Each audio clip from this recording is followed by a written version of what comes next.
মধ্যপ্রাচ্যের আকাশে কি আবারও যুদ্ধের কালোমেঘ ঘনিয়ে আসছে? একদিকে যুদ্ধবিরতির কথা, অন্যদিকে হরমুজে উত্তেজনা, ড্রোন টহল, তেলবাহী জাহাজ ঘিরে সামরিক অবস্থান। আর ঠিক এই মুহূর্তেই বিস্ফোরক বার্তা দিলেন ডোনাল্ড ট্রাম্প। ইরান যে শান্তি প্রস্তাব পাঠিয়েছে সেটিকে সরাসরি একেবারেই অগ্রহণযোগ্য বলে উড়িয়ে দিয়েছেন মার্কিন প্রেসিডেন্ট। শুধু তাই নয়, ওয়াশিংটন থেকে আবারও ভেসে আসছে নতুন সামরিক হুমকির ইঙ্গিত। কিন্তু সবচেয়ে বড় প্রশ্ন হলো, আসলে কি ইরান মাথা নত করতে অস্বীকার করেছে বলেই ক্ষুব্ধ ট্রাম্প, নাকি আমেরিকার চাপের কৌশল এবার আর কাজ করছে না? পাকিস্তানের মধ্যস্থতায় পাঠানো ইরানের প্রস্তাবে ছিল কয়েকটি গুরুত্বপূর্ণ শর্ত। তেহরান বলছে সব ফ্রন্টে যুদ্ধ বন্ধ করতে হবে, মার্কিন নৌ অবরোধ প্রত্যাহার করতে হবে এবং ভবিষ্যতে ইরানের ওপর আর কোনো হামলা হবে না এমন নিশ্চয়তা দিতে হবে। অর্থাৎ ইরান পরিষ্কারভাবে জানিয়ে দিয়েছে আলোচনা হতে পারে, কিন্তু আত্মসমর্পণ নয়। ইরানের প্রেসিডেন্ট মাসুদ পেজেশকিয়ানও স্পষ্ট ভাষায় বলেছেন, সংলাপ মানেই মাথা নত করা নয়। আর এখানেই যেন আটকে গেছে পুরো সমীকরণ।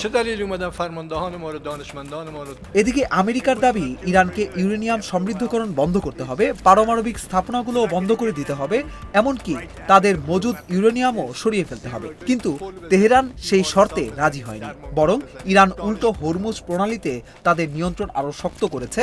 আর এতেই তেলের বাজারে আবারও শুরু হয়েছে আতঙ্ক। বিশ্ববাজারে জ্বালানির দাম বাড়ছে, আর আন্তর্জাতিক শিপিং কোম্পানিগুলো রুট পরিবর্তন করতে বাধ্য হচ্ছে। এর মধ্যেই ইরানের সামরিক বাহিনীর হুঁশিয়ারি, তেহরানের অনুমতি ছাড়া হরমুজ পার হওয়ার চেষ্টা করলে কঠিন পরিণতি ভোগ করতে হবে। ইরানের সামরিক মুখপাত্র মোহাম্মদ আক্রমিনিয়া সরাসরি বলেছেন, আমেরিকা কখনোই পুরো অঞ্চলকে তাদের নৌবহর দিয়ে নিয়ন্ত্রণ করতে পারবে না। অর্থাৎ তেহরান এখন শুধু প্রতিরোধ নয়, প্রকাশ্যে চ্যালেঞ্জও ছুড়ে দিচ্ছে। এদিকে হরমুজের পরিস্থিতি এতটাই উত্তপ্ত হয়ে উঠেছে যে ব্রিটেন এবং ফ্রান্স হরমুজে যৌথ নিরাপত্তা মিশনের আলোচনা শুরু করেছে। তবে ইরান সঙ্গে সঙ্গে সতর্ক করে দিয়েছে, যে কোনো বিদেশি সামরিক শক্তির মোতায়েনের জবাব হবে তাৎক্ষণিক ও সিদ্ধান্তমূলক। অন্যদিকে ট্রাম্পের ভাষাও ক্রমেই আরও আক্রমণাত্মক হয়ে উঠছে। কয়েকদিন আগেই তিনি বলেছিলেন, ইরান চুক্তিতে না এলে আরও ভয়াবহ মাত্রার বোমাবর্ষণ শুরু হবে। কিন্তু বাস্তবতা হলো, দীর্ঘ সংঘাতের পরও ইরান এখনও টিকে আছে। হরমুজে তাদের অবস্থান এখনও শক্ত, আর সেটাই হয়তো ওয়াশিংটনের সবচেয়ে বড় অস্বস্তির কারণ। এই মুহূর্তে পুরো বিশ্ব দেখছে, এত চাপের মধ্যেও ইরান এখনও আলোচনার টেবিলে নিজেদের শর্ত তুলে ধরছে।